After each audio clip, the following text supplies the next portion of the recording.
I don't know. I'm probably, if you think long term, and I can talk about this at great length, but long term, if you take a really long run view, many decades, maybe even a couple of hundred years, I think the most important work that I'm doing, and I get increasing conviction on this with every passing year, is the work I'm doing at Blue Origin on space travel. Okay. Well, why don't we talk about that? Okay. Because I think from a vision standpoint, I think people should appreciate the horizon that you have. So let's talk about your I'll call it your near-term objectives. Let's say 75 years. Yeah. And then your long-term objectives 100 to 300 years from now. Well, so first of all, you don't choose your passions choose you. And all of us are gifted with certain passions, and the people who are lucky are the ones who get to follow those things. And I always advise our young employees, I meet with interns and so on, you can have, and my kids too, you can have a job, or you can have a career, or you can have a calling. And if you can somehow figure out how to have a calling, you have hit the jackpot, because that's the big deal. And most people don't ever get there. You're very lucky if you have a career. A lot of people end up with a job. And so, for me, I have been interested in rockets, space travel, propulsion, since I was a 5-year-old boy. And I have spent a tremendous amount of time thinking about it. So it's not like I really have a choice to follow this passion. It has captured me. But I think it's very important that we go out into space as a civilization. And the reason is not the one that I think is very common. There are many reasons that are given. One of the reasons that is out there, and it's a very old idea, one of the people who first articulated it very well was Arthur C. Clarke. He said, all civilizations become spacefaring or extinct. And that even may be technically true in a long run, kind of long enough horizon. But that idea is it has kind of come to be that we've got all our eggs in one basket, and we need a plan B. If we had a civilization elsewhere on another planet, somewhere in the solar system, then when Earth gets destroyed, humanity will still be fine. I find this particular argument incredibly unmotivating.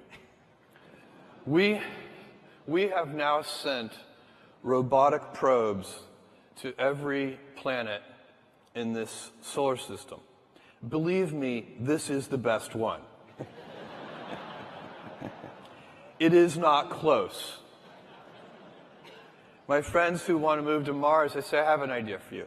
Why don't you first, for a year, move to the top of Mount Everest? Because the top of Mount Everest is a garden paradise compared to Mars. And so it's this planet is a gem. This planet is unbelievable, and as you travel around, the more you travel around, the more you see how incredible it is. And I'm not even just talking about nature. I'm talking about the civilization we built and the urban cities that we have, and all of these amazing things. And so we need to protect it. Now, and I'm not even talking about protecting it from asteroids or nuclear holocaust or anything, although all those things are probably important and valid.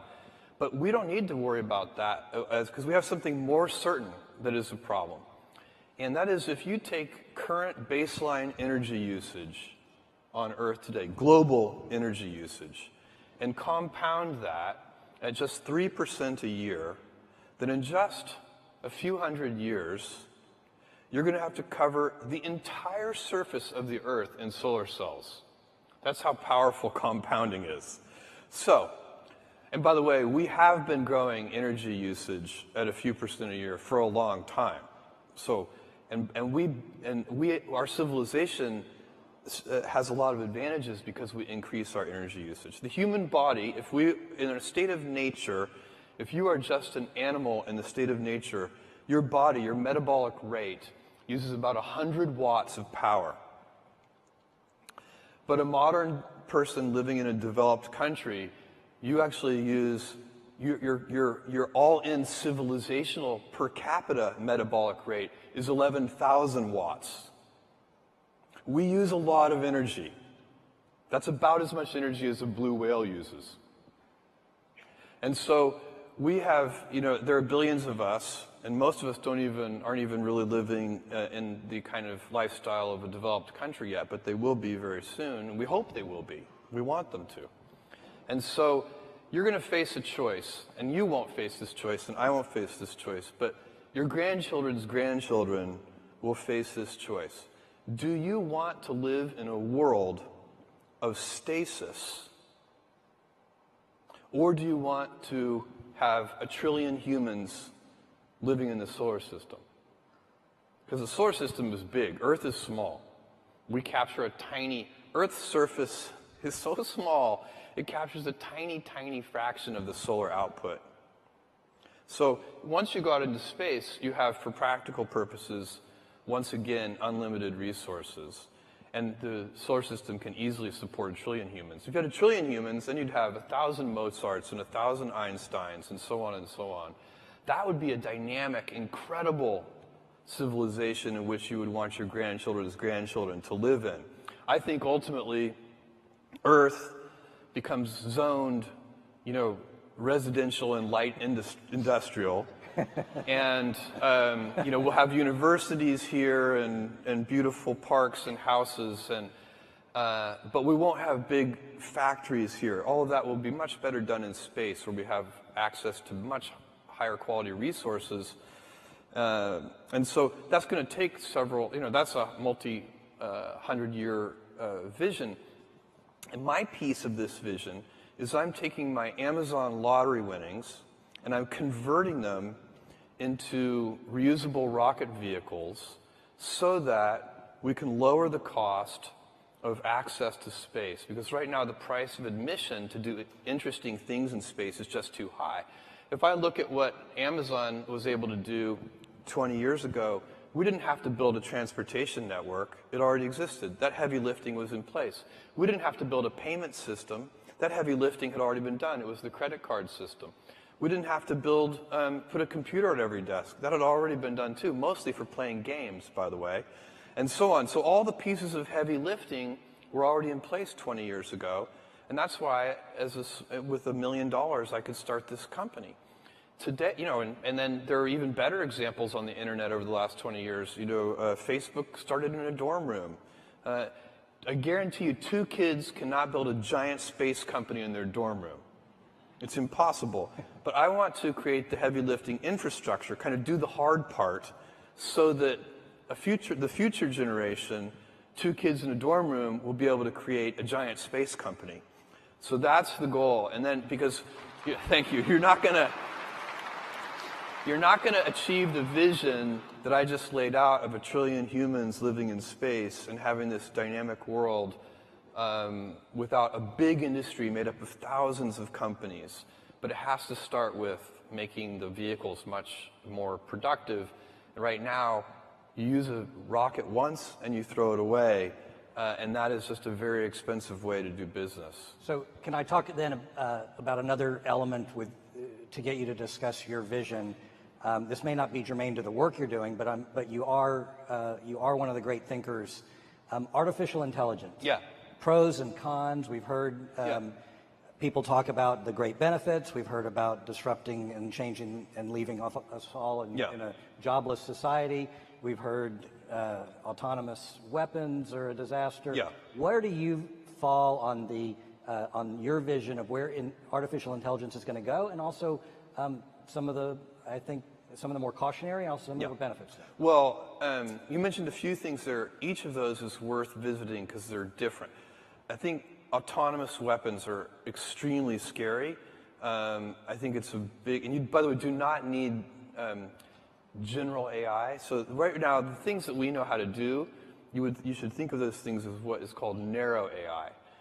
Things like machine vision and so on. To build incredibly scary autonomous weapons, you do not need general AI. The techniques that we already know and understand are perfectly adequate, and these weapons, some of the ideas that people have for these weapons are in fact very scary. And so I don't know what the solution to that, but smart people need to be thinking about that, doing a lot of R&D. Is there a kind of, it'd have to be a big treaty like the Geneva Convention or something that would help regulate these weapons, because they're actually, they have a lot of issues. So that one I think is genuinely scary. The idea that there's going to be a general AI overlord that subjugates us or kills us all, I think is not something to worry about. I think that is overhyped. First of all, we don't know, we're nowhere close to knowing how to build a general AI, something that could set its own objectives. We have no idea. We don't even, it's not even a valid research area. We're so far back on that one. So I think that's a very long-term prospect that it could even happen. But second of all, I think it's unlikely that such a thing's first instincts would be to exterminate us. That would seem surprising to me. Maybe unemploy us. Much more likely it will help us, because we're perfectly capable of hurting ourselves. Maybe we could use some help. So I'm optimistic about that one, and certainly don't think we need to worry about it today. And then the jobless, is AI going to put everybody out of work? I am not worried about this. I find that people, all of us, I include myself, we are so unimaginative about what future jobs are going to look like and what they're going to be. If I took you back in time 100 years, when almost everyone was a farmer, and I told, we're at some big farming convention or something, and I say, in the year 2018, there is going to be a job occupation called massage therapist. They would not have believed you. And in fact, I was telling this story to a friend, and they said, Jeff, forget massage therapist. There are dog psychiatrists. And I went. You can probably find one on Amazon. I went and looked that up on the internet. Sure enough, you can easily hire a psychiatrist for your dog. And so, there is. We humans like to do things, and we like to be productive, and we will figure out things to do, and we will use these tools to make ourselves more powerful. And in fact, what I predict is that jobs will get more engaging. Yes. Because you have to remember, a lot of the jobs today are quite routine. They are not necessarily anybody's, as I said before, career or calling. And so I predict that because of artificial intelligence and its ability to automate certain tasks that in the past were impossible to automate, that not only will we have a much wealthier civilization, but that the quality of work will go up very significantly, and that a higher fraction of people will have callings and careers relative to today.